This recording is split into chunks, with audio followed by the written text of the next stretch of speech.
Bienvenidos a los cursos bíblicos del Ministerio Llamada de Medianoche. Una propuesta nueva para conocer y entender las Sagradas Escrituras y dar crecimiento a pastores, misioneros y a toda persona que quiere estudiar y crecer en su vida cristiana. Porque la Biblia dice en el Salmo 119:130: la exposición de tus palabras nos da luz y da entendimiento al sencillo. Un material de excelente calidad educativa y de producción. Totalmente gratis. Por más información, www.llamadaweb.org o búscanos en nuestras redes sociales, Facebook, Twitter, Instagram y YouTube. Comunicate vía WhatsApp al 099 000 540. Si estás fuera del Uruguay, prefijo más 598. Disfruta la clase de hoy. Muy bien. Buenas tardes una vez más o buenos días. Continuamos con nuestro estudio del libro de Daniel. Estamos en el capítulo 2, pero la clase pasada nos quedaron algunas puntitas para analizar. El capítulo 2 es un capítulo extenso, tiene muchas cosas para considerar. Vimos la primera parte que tenía que ver con el problema que se generó con el sueño y la forma en cómo Dios permitió que sus siervos se liberaran de la condena a muerte establecida por el rey, recibiendo la revelación del sueño y el significado del sueño. Y Daniel se lo presentó al rey, diciendo que no era él el que lo había descubierto, que solamente se limitaba a ser el vocero de Dios, de ese Dios que estaba en el cielo, el que gobierna sobre todas las cosas, que pone reyes y saca a reyes, y que lleva la historia en su curso hasta su consumación final. Y vimos cómo el sueño de una imagen que estaba compuesta por varios materiales representaba la historia del mundo vinculada con el pueblo de Dios. La cabeza de oro era Babilonia, o más bien Nabucodonosor. Después iban a venir los medos y los persas, representados por el pecho con sus dos brazos de plata. Después iban a venir los griegos, representados en ese vientre y muslos de bronce. Y finalmente el imperio romano, que se caracterizaba por su fuerza, por su potencia destructora, representada por las piernas de hierro, pero que tenían ese detalle al final de tener los pies en parte de hierro también, pero en parte de barro cocido, representando que en el final de la historia del Imperio Romano se iban a ver una multiplicidad de reyes que iban a tejer entre sí alianzas, pero que iban a ser alianzas que no iban a ser firmes ni estables, ¿no?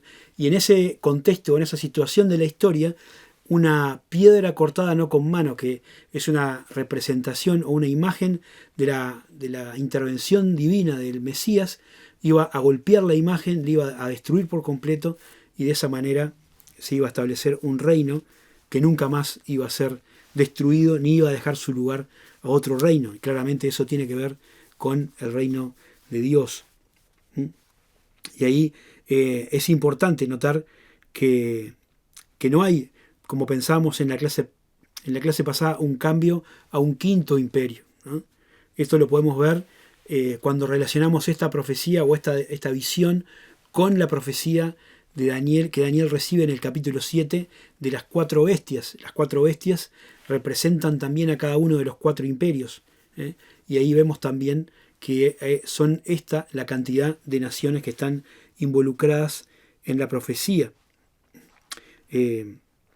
Otra cosa importante que tenemos que tener en cuenta es que el cuarto imperio, representado por los pies, ¿no? O por las piernas y los pies, es el reino que continúa hasta que el Señor Jesucristo viene a establecer su reino.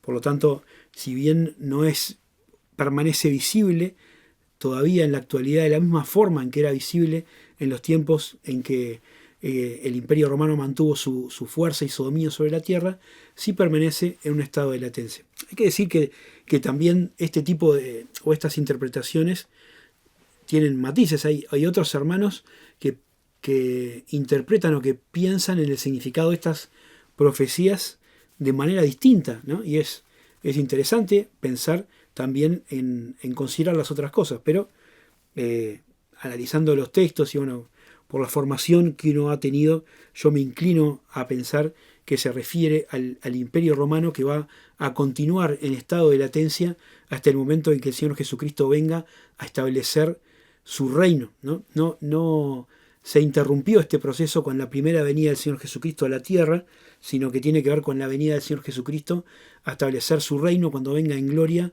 a posar sus pies sobre el monte de los olivos. Y esto lo podemos pensar porque la piedra, la caída de la roca, ¿no?, que evidentemente habla del Mesías, genera un resultado que es inmediato y es definitivo. Dice el versículo que la estatua desapareció, no quedó ni rastro de la imagen. Todo eso fue barrido como el viento barre el tamo o el afrechillo, la cosa que se usaba después, que quedaba ahí después de tamizar el trigo, esa cascarita que el viento se llevaba, y todo eso desapareció y quedó un reino que no va a ser jamás removido. Ahora, en su primera venida, el Mesías no produjo ese impacto sobre el Imperio Romano. El Imperio Romano siguió existiendo, como dijimos, hasta el año 1500 y pico después de Cristo. En su primera venida, el Señor Jesucristo no vino a destruir los reinos del mundo, sino vino a salvar a la humanidad. Dice Jesús que Él no había venido para condenar al mundo, sino para salvarlo. Así que es difícil vincular el suceso de la primera venida de Cristo y relacionarlo con el efecto que tiene esta roca cortada no con mano y decir que son la misma cosa, sino parece que está refiriendo a dos eventos distintos. Finalmente tenemos el resultado del sueño en la página 28, para terminar con el capítulo 2, donde vemos ahí cómo Daniel termina su explicación de lo que ha acabado de revelarle al rey, diciendo: el gran Dios ha mostrado al rey lo que ha de acontecer en lo porvenir, y el sueño es verdadero y fiel su interpretación. Así que Daniel vuelve a atribuir a Dios la gloria de lo que ha acabado de pasar. No aprovecha el momento para jactarse, ni para obtener una reputación mejor, ni nada de eso, aunque finalmente se obtiene, sino que echa toda la gloria en manos de Dios. Y entonces ocurre lo impensado. Dice: entonces el rey Nabucodonosor se postró sobre su rostro y se humilló ante Daniel y mandó que le ofreciesen presentes e incienso. Ahora, uno lo lee así dentro del contexto del relato bíblico, y bueno, sí, el rey se humilló, se postró, pero si uno empieza a considerar con detenimiento lo que estaba pasando en este cuadro, es realmente asombroso. No olvidemos que Nabucodonosor era el rey más poderoso de la historia. Tenía en su mano la vida de todas las personas, era el dueño del mundo, disponía de lo que él quería. Daniel no era más que un esclavo que había sido traído de su tierra hacía poquito tiempo atrás. Era un joven, sin demasiada experiencia, sin demasiada reputación, apenas conocido en la sociedad hasta ese momento. Sin embargo, Nabucodonosor se levanta de su trono y se arrodilla delante de Daniel. Es tremendo, ¿no? Y dice que hace que le ofrezcan incienso y muchos honores. Y reconoce la grandeza de el Dios de Daniel. Daniel dice acá: ciertamente el Dios vuestro es Dios de dioses y Señor de los reyes, y que revela los misterios, pues pudiste revelar este misterio. Nabucodonosor era una personalidad interesante, un poco compleja, ¿no? Porque si bien tenía esos arranques de ira desbalanceada y era capaz de mandar matar a un montón de personas prácticamente sin un argumento lógico, también era capaz de reconocer, ¿no?, aunque sea medio espasmódicamente, que ahí había ocurrido un milagro y que estaba delante de un hombre que tenía un Dios que era verdadero y un Dios capaz de obrar milagros, ¿no? Y ahí le ofrece a Daniel ese trato tan especial, cumpliendo con lo que había prometido, ¿no?, y reconociendo la soberanía de Dios. Y Dios fue honrado por Daniel, fue honrado por Nabucodonosor, Y gracias a la prudencia, a la sabiduría de Daniel, a la fe, a la dependencia, a la forma en cómo él actuó, él se ganó una posición en el reino de Nabucodonosor, porque fue ascendido, fue puesto sobre todos los sabios de Babilonia. Dice el versículo 48, entonces el rey engrandeció a Daniel y le dio muchos honores y grandes dones y le hizo gobernador de toda la provincia de Babilonia y jefe supremo de todos los sabios de Babilonia. Y Daniel solicitó al rey y obtuvo que pusiera sobre los negocios de la provincia de Babilonia a Sadrach, Mesach y Abednego, y Daniel estaba en la corte del rey. Así que logró para él y para los compañeros de servicio un mejor lugar, una mejor reputación y un lugar desde donde poder servir y honrar a Dios, ¿no? Y la demostración clara, como decíamos varias veces ya, que hay un Dios en el cielo y que ese Dios gobierna para siempre. Pasamos al capítulo 3, y en lo que nos queda de esta clase vamos a avanzar un poco en este capítulo, que también es un capítulo que conocemos seguramente bastante bien, la mayoría de nosotros, espero que todos, porque es el capítulo que habla del horno de fuego. Y yo le puse como título a este capítulo 3, mostrar denuedo en un sistema intolerante, ¿no?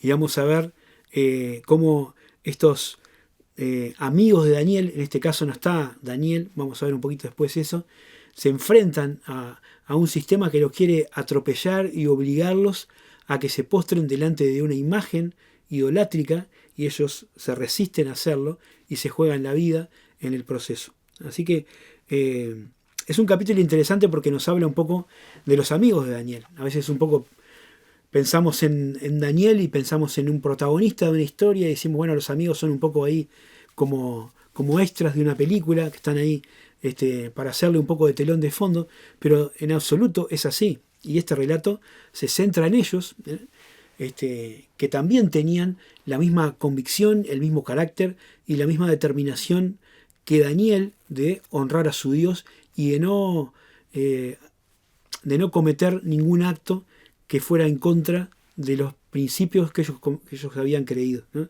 También habían, junto con Daniel, participado en aquel compromiso de no contaminarse con la comida del rey y seguían firmes en ese propósito de obedecer la ley y de mantenerse fieles a Dios a pesar de que estaban en un sistema que intentaba borrar su identidad y obligarlos a vivir como caldeos o como paganos. Así que el capítulo 3 nos muestra este choque entre un gobernante todopoderoso y agrandado y tres jóvenes decididos, que pretenden se les pretende atropellar con su ideología y ellos resistir. Dice acá en el manual, su participación en la historia se resume en una sola frase, pero una frase gloriosa, ya la vamos a ver. La serena firmeza de sus convicciones y su inquebrantable fe en el Dios al que servían ha sido inspiración y ejemplo a miles de personas que a lo largo de los años enfrentaron todo tipo de presiones e intimidaciones para abjurar de su fe. ¿Cuántos hermanos, ¿no?, a lo largo de la historia y todavía hoy en algunos lugares han tenido que recurrir a estas palabras de los amigos de Daniel para enfrentar una amenaza, y para plantarse delante de la autoridad que los quiere obligar a renegar de su fe o a cometer un acto impropio de la vocación con la que fuimos llamados y decir de ninguna manera, prefiero pagar con mi vida que violentar la ley de Dios o rechazar mi fe en Dios. Y vamos a ver un poquito cómo se desarrolla la historia, ¿no? En el capítulo 1 vimos que este sistema es un sistema absorbente que pretende diluir la integridad de los judíos para asimilarlos en pensamiento y conducta a todos los demás, ¿no? Le cambiaron la comida, le cambiaron el nombre, le cambiaron la lengua, le cambiaron un montón de cosas a su alrededor, pero no lograron diluir la identidad de los jóvenes judíos. En segundo lugar, vimos que es un sistema intransigente que quiere transformar nuestra fe adoctrinándonos para que adopten la misma manera de pensar, ¿no? Y también vamos a ver después que es un sistema intimidante que trata de que si no queremos dejar atrás nuestra fe, por lo menos, entre comillas, la escondamos para que nadie nos vea y no seamos una causa de molestia para las personas que no creen lo mismo que nosotros. Pero bueno, eso lo iremos desarrollando con el avance de los capítulos. Este capítulo 3 yo lo dividí en 3 también. La primera parte que vamos a mirar ahora son las imposiciones de un sistema intolerante. Como decimos otras veces, no vamos a leer todo el pasaje. Estos versículos que tratan acá son del versículo 1 hasta el 15 y del 19 al 23. Y vamos a mirar un poquito de qué se trata acá. Dice el versículo, arranca el capítulo diciendo, el rey Nabucodonosor hizo una estatua de oro cuya altura era de 60 codos y una anchura de 6 codos. La levantó en el campo de Dura, en la provincia de Babilonia. No sabemos si a Nabucodonosor probablemente se le habían subido a la cabeza las palabras de Daniel, que le había dicho que era el rey de reyes, el rey más importante de todos, y la cabeza de oro y todas esas cosas, ¿no? Capaz que se quedó con eso en la cabeza y ya se había olvidado un poco de todo lo demás, incluso de lo que él mismo había reconocido respecto a la autoridad de Dios sobre todas las cosas, y decidió hacer esta imagen, probablemente una representación de sí mismo, de oro o recubierta de oro, no como un objeto de arte, sino como un símbolo que tenía que ser adorado. Y la historia nos dice que se estableció ahí en el campo de Dura. No se conoce exactamente la ubicación geográfica, pero lo más probable también es que se trate de un lugar cerca de la capital, cerca de donde estaba Nabucodonosor y toda su corte. Y después de que estuvo pronta esa magnífica construcción, ¿no? Dice que se citaron a todas las personas, ¿no? Todos los funcionarios, los altos cargos del gobierno, para la inauguración de la estatua y para que todo el mundo le rindiese adoración. O sea, no era solamente para presenciar el corte de una cinta, como a veces se hace ahora con un edificio, con un puente que se inaugura, sino que el Nabucodonosor quería que todos estuvieran ahí y todos adoraran aquella imagen que él había levantado, que de alguna manera era como adorarle a él mismo. Así que todos se presentaron ahí. Dice el texto, sátrapas, magistrados, capitanes, oidores, tesoreros, consejeros, jueces y todos los gobernadores de las provincias, ¿no? Y si bien es difícil conocer el significado preciso de cada una de estos cargos que se mencionan acá, todos tienen que ver con cargos tanto de gobierno como militares como administrativos en el gobierno de Babilonia, ¿no? Los sátrapas eran gobernantes con autoridad sobre varias provincias. Su nombre significa protectores del reino. Después estaban los magistrados, posiblemente gobernantes de cada provincia. Los oidores, que eran probablemente consejeros reales. Gobernadores de las provincias, es decir, todo tipo de autoridades. Todas las personas importantes del gobierno estaban citadas ese día para mirar y presenciar la inauguración de la imagen y adorarla. Y bueno, la invitación era bastante convincente, porque no era cuestión de ver si uno podía o no podía, si tenía alguna otra cosa que hacer, sino era una invitación real que no se podía rehusar si uno quería conservar el cargo y conservar también la cabeza en su lugar. No solamente tenían que estar ahí, sino que tenían que someterse al mandamiento de Nabucodonosor, que era que cuando empezara a sonar la banda de música, todos se tenían que postrar y adorar de aquella imagen que Nabucodonosor había levantado. No tenía demasiado protocolo, la ceremonia consistía en eso. La música iba a sonar, todos los instrumentos iban a sonar y toda la gente que estaba ahí, no importaba el rango, no importaba el cargo, tenían que arrodillarse delante de la imagen y adorarla. Y es un edicto, como dice en el manual, que tiene las características propias de un manifiesto. Un manifiesto es una declaración pública mediante la que se dan a conocer principios e intenciones de un modo intenso y concluyente, ¿no? Es decir, si no lo haces, la vas a quedar. En otras palabras, no había más remedio que adorar a la imagen o morir de una forma cruel y espantosa, ¿no? Y esta es una de las estrategias que el sistema también utiliza con nosotros hoy, ¿no? Trata de hacernos pensar o nos impone una línea de pensamiento, una línea de acción bajo la amenaza de que si no cumplimos con eso, si no pensamos lo mismo que todos piensan, si no hablamos como todos hablan, si no hacemos las cosas que todos hacen, entonces vamos a ser aplastados o destruidos de una manera dolorosa y cruel. Probablemente en nuestro mundo occidental y cristianizado no vamos a ser prendidos, quemados en un horno de fuego, pero sí que sufrimos otro tipo de presiones, otro tipo de amenazas. A veces pueden ser más veladas, más o menos graves, puede ir desde la burla hasta la hostilidad y un montón de cosas que nos pueden pasar, pero sin duda hay una presión para que nosotros adoptemos cierta manera de pensar. Hay toda una agenda en este mundo en el que nos estamos moviendo, una agenda que se llama la agenda de derechos, la agenda 2030 y otro tipo de nombres, ¿no? Que incluye todo el tema del feminismo radical, la ideología de género, la despenalización del aborto, el matrimonio igualitario, la legalización de las drogas,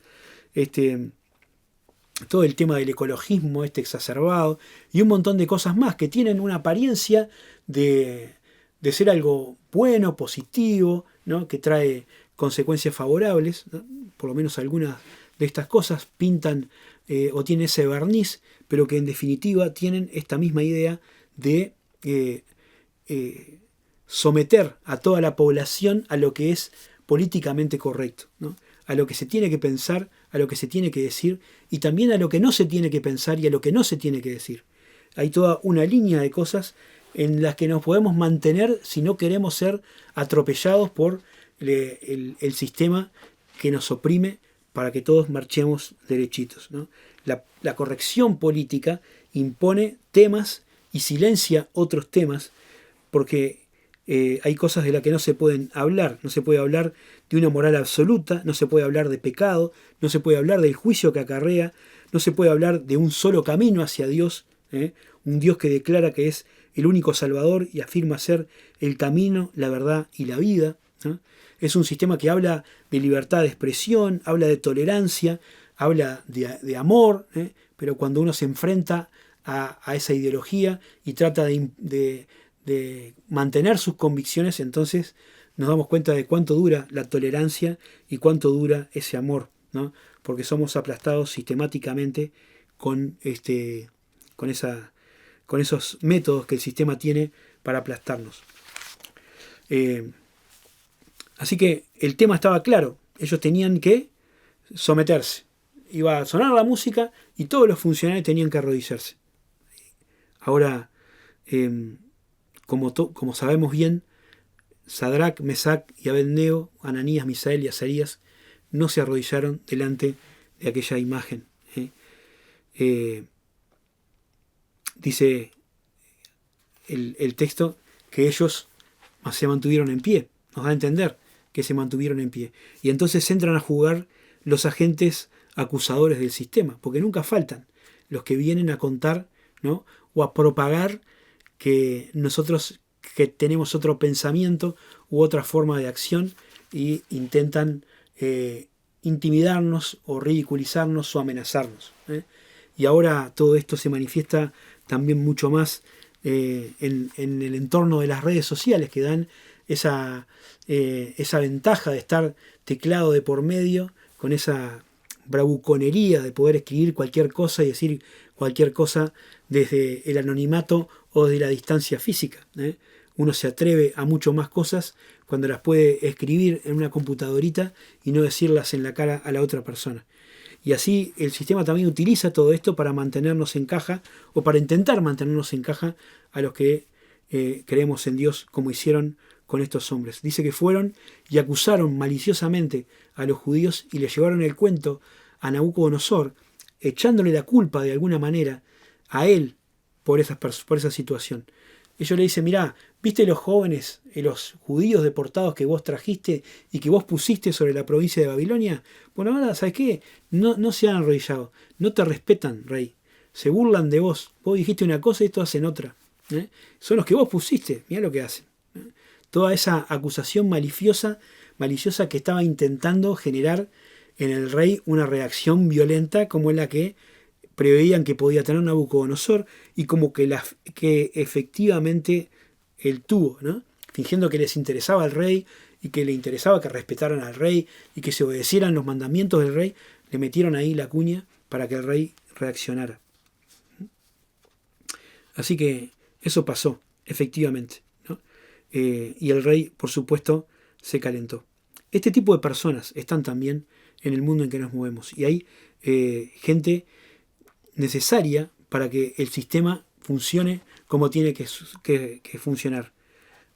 Dice acá en la zonita gris, dice, para que un sistema intolerante funcione, deben existir estas huestes de acusadores que siempre están a la pesca de posibles disidentes que se apresten o se atrevan a expresar una opinión distinta a la de la mayoría, una suerte de policía del pensamiento como la que George Orwell imaginó en su novela 1984.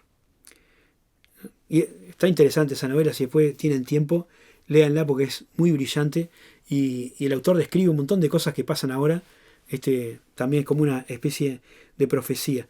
Pero él imaginó una sociedad del futuro con este tipo de personas que estuvieran controlando qué piensa la gente para que nadie se desviara de lo que, según la autoridad que gobernaba todo, se tenía que pensar. Y eso no está tan alejado de lo que pasa en nuestro mundo. También en nuestro tiempo se hace muy difícil exponer una cosmovisión divergente de la hegemónica. Siempre están los tolerantes que no toleran la opinión de otro y que dicen, no, pero no podés pensar así, pero no podés decir eso, ¿cómo vas a estar en contra de esto? ¿Cómo vas a decir que eso está mal, que eso es pecado? ¿No? Y toda esa pretendida tolerancia impone una restricción sobre lo que se puede y lo que no se puede decir, ¿no? Y castigan con los medios que tiene el sistema a los que se mantienen en esa posición o en esa posición disidente. Y acá ellos llegaron al rey, acusaron maliciosamente para que el rey castigara con dureza a aquellos que habían cometido este desafío a su autoridad. Y el rey, se calentó de una manera increíble, ¿no? Y entonces los mandó llamar. Dice que los mandó llamar para darles la oportunidad de retractarse. Les preguntó, ¿es verdad que ustedes no se han arrodillado delante de la imagen?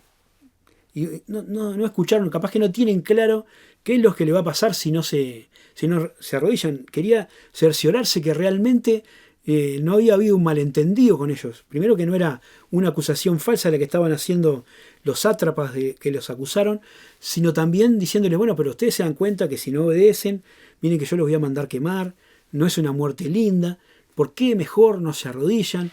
Y bueno, salimos de este asunto tan enojoso y no tienen por qué morir por una cuestión así, ¿no? Está bien que crean en Dios, yo estoy de acuerdo con su fe, es muy lindo todo lo que hacen, pero acá me tienen que respetar, porque si no me respetan, yo pierdo autoridad, ¿no? Ahora, dijo Nabucodonosor para terminar su alocución, ¿qué Dios será aquel que los libre de mis manos? ¿No? Y bueno, el resto de la historia es interesante, ¿no? Porque si bien el rey no quería aceptar un no por respuesta y los intimidó con toda su autoridad y su presencia, ellos se mantuvieron firmes en la decisión que habían tomado. ¿Ya? La opción tomada por estos valerosos jóvenes es la que permite tener este relato en las Escrituras. Pues si se hubieran arrodillado no habría historia. Hay historia porque no se arrodillaron. Su tranquila e irrevocable negativa será la trama de la sección siguiente. La vamos a ver la próxima clase. Nabucodonosor se sorprendió por su respuesta y decide mostrarles quién es el que manda, aplicando un castigo inmediato y ejemplarizante. Y como nota de crueldad, mandó calentar innecesariamente el horno 7 veces más de lo acostumbrado. Le gusta nomás porque con el fuego que había ya hubieran muerto tranquilamente, pero él como que quería remarcar que estaba enojado. Y en su ira descontrolada, él terminó quitando la vida de los soldados, leales soldados, que llevaron a la muerte a aquellos jóvenes valientes que se mantuvieron con firmeza en su convicción de no adorar una imagen de un Dios que no era su Dios, ¿eh? Y bueno, ahí cayeron atados, dice la Escritura, con su turbante, con su triña, así como estaban vestidos de gala para la ocasión, cayeron adentro del horno de fuego, ¿no? Como si fuera una serial que pone el reclame en el mejor momento. Vamos a cortar ahora y vamos a continuar la clase que viene con el resto de la historia, aunque no hay, ya conocemos cómo va a salir, pero nos vemos la clase que viene. Que Dios les bendiga Y bueno, gracias por seguir. Esperamos que esta clase haya sido de edificación. Recuerda que en nuestra página web www.llamadaweb.org podrás encontrar el complemento de esta clase con las notas y material extra. Busca la pestaña Cursos Bíblicos y regístrate para tener más material totalmente gratis. Gracias a todos los que ofrendan para que este material siga produciéndose.